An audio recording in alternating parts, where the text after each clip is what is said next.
ये कहानी हिमाचल के एक छोटे से गांव की है, जिसके बारे में लोगों का कहना था कि वह गांव भूतिया है और जो भी रात को वहां से गुजरता है वो वापस अपने घर नहीं जा पाता।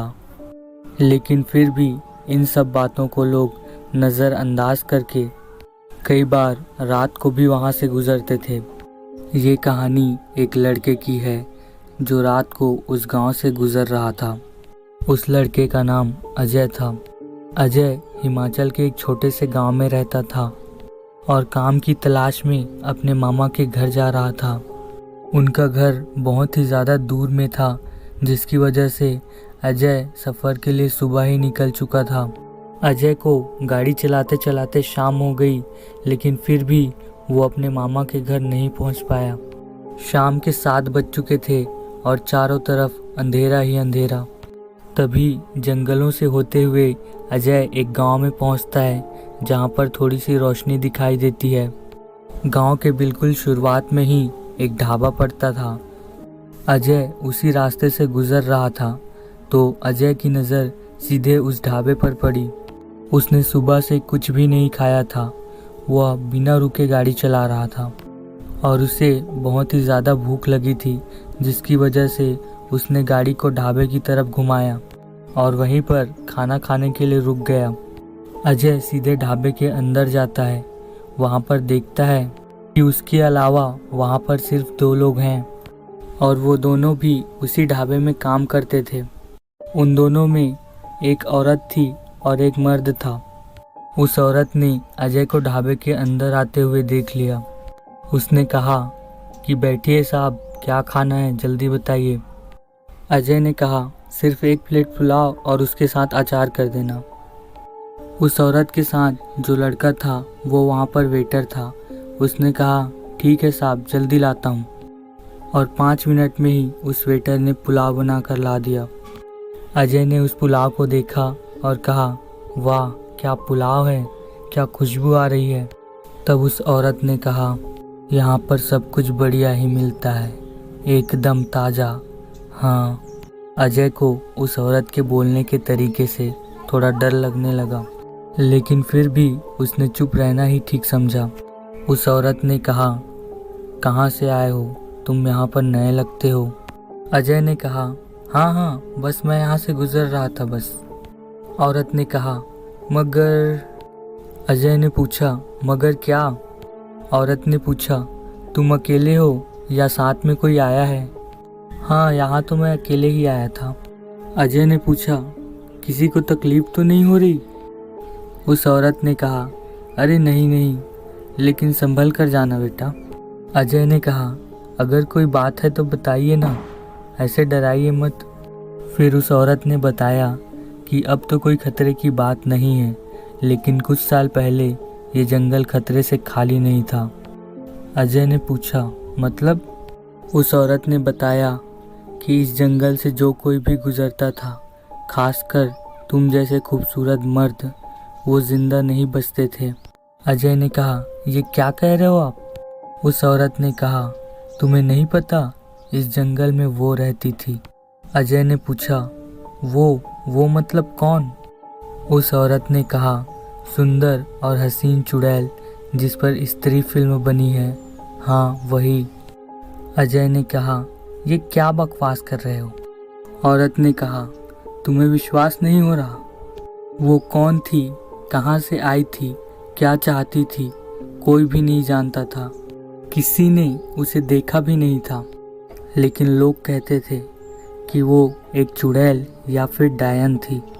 वो जंगल में छुपकर रहती थी। जब कोई जवान और खूबसूरत मर्द जंगल से गुजरता तब वो बाहर निकलती थी, एक बहुत ही खूबसूरत औरत के रूप में, और मर्द झांसे में आकर उसके पीछे चले जाते थे। वो मर्दों को झाड़ियों में ले जाती थी और अपने असली रूप में आ जाती थी। वो इतनी भयानक दिखती थी, उसकी लाल आँखें और जड़ों जैसी बाल, और वो ऐसी दहाड़ निकालती थी कि वो बेचारा आदमी बेहोश हो जाता था और फिर वो चुड़ैल उनका खून पी जाती थी। ये सब सुनने के बाद अजय कहता है वाह आंटी, क्या कहानी है, लेकिन आप मुझे डरा नहीं पाओगे। औरत कहती है, पागल हो तुम, लेकिन अब डरने की कोई वजह भी नहीं है।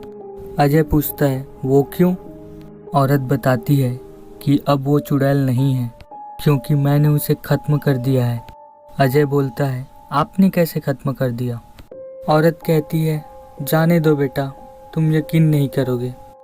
अजय बोलता है, अरे बताइए ना, मुझे यकीन है। औरत कहती है, ठीक है। एक दिन इसी ढाबे पर एक पीर बाबा आए थे। उनके पास एक जादुई बोतल थी, लेकिन उनके पास खाने के लिए पैसे नहीं थे। तो जाते वक्त उन्होंने मुझे ये बोतल दी और बोले, तुमने हमारी सेवा की, हमारी दावत कराई, पर हमारे पास तुम्हें देने के लिए पैसे नहीं हैं। पर तुम ये जादुई बोतल रख लो, ये समय पर तुम्हारी बहुत काम आएगी। बाबा ने कहा था कि वो किसी भी बुरी शक्तियों को कैद कर सकती है। उस बूढ़ी औरत ने कहा कि जब मैं अपने ढाबे में जंगल के रास्ते से आ रही थी, तब मुझे वो चुड़ैल मिली और मैंने उसे बोतल में बंद कर दिया था। अजय ने कहा, अच्छा ऐसी बात है। अजय उसकी बातों को मजाक में ले रहा था, लेकिन उसके सामने एक बोतल पड़ी हुई थी। उसने मजाक में ही ये बोल दिया कि कहीं इस बोतल में ही तो वो चुड़ैल नहीं है जिसे आपने कैद किया था। और उस औरत ने कहा, बिल्कुल इसी बोतल में वो चुड़ैल है। उस औरत ने अजय को कहा, तुम खाना खाओ, मैं गाय को चारा डाल के आती हूँ। उसके जाने के बाद वो बोतल अचानक से हिलने लगती है और उस बोतल से आवाज़ें आने लगती हैं। अजय इन सब चीज़ों में बिल्कुल भी नहीं मानता था, इसलिए अजय ने इन सब से डरने के बजाय वो सीधे बोतल के पास गया और बोतल को खोल दिया। और उस बोतल से कुछ लोग निकले जिन्होंने उस औरत के बारे में पूरी सच्चाई बताई। उन लोगों ने बताया कि हमें उस चुड़ैल ने अपना खाना बनाने के लिए इस बोतल में कैद करके रखा हुआ था। इसके बाद अजय को भी इन सब चीज़ों में विश्वास हुआ। उन सभी लोगों ने अजय का धन्यवाद किया और वहाँ से चले गए। लेकिन अजय इस सोच में पड़ गया था कि असली चुड़ैल है कौन। उसके बाद तुरंत वो बूढ़ी औरत भी पहुंच गई और उसने कहा, चुड़ैल मैं हूँ और तुमने ये सब क्या किया? तुमने उन्हें आज़ाद कर दिया। वैसे कोई बात नहीं, तुम इतने हट्टे कट्टे हो, 4 दिन तो मेरा खाना तुमसे ही निकल जाएगा। ये सब सुनते ही अजय तुरंत वहाँ से भागा और अपने गाड़ी में जाकर बैठ गया। लेकिन उसने देखा कि उसकी गाड़ी की चाबी और बैग वहीं पर छूटा हुआ है, जिस टेबल में बैठकर वो खाना खा रहा था। लेकिन उस चाबी के अलावा वो कार में एक और एक्स्ट्रा चाबी रखता था, जिसे उसने तुरंत खोजा और कार को स्टार्ट किया। जैसे ही गाड़ी स्टार्ट हुई, वो अपने मामा के घर जाने वाले रास्ते में तुरंत ही गाड़ी को मोड़ा और वहाँ से निकल गया। उसने अपने बैक मिरर में देखा कि वो औरत कार के पीछे दौड़ रही है। अजय ने अपने कार की स्पीड तुरंत बढ़ाई और उस रास्ते पर निकल गया। जैसे ही वो अपने मामा के घर पहुंचा, उसने ये सारी बात अपने मामा को बताई और उन्होंने अजय को एक ताबीज़ दी, जिसकी वजह से अजय की सुरक्षा हो सके।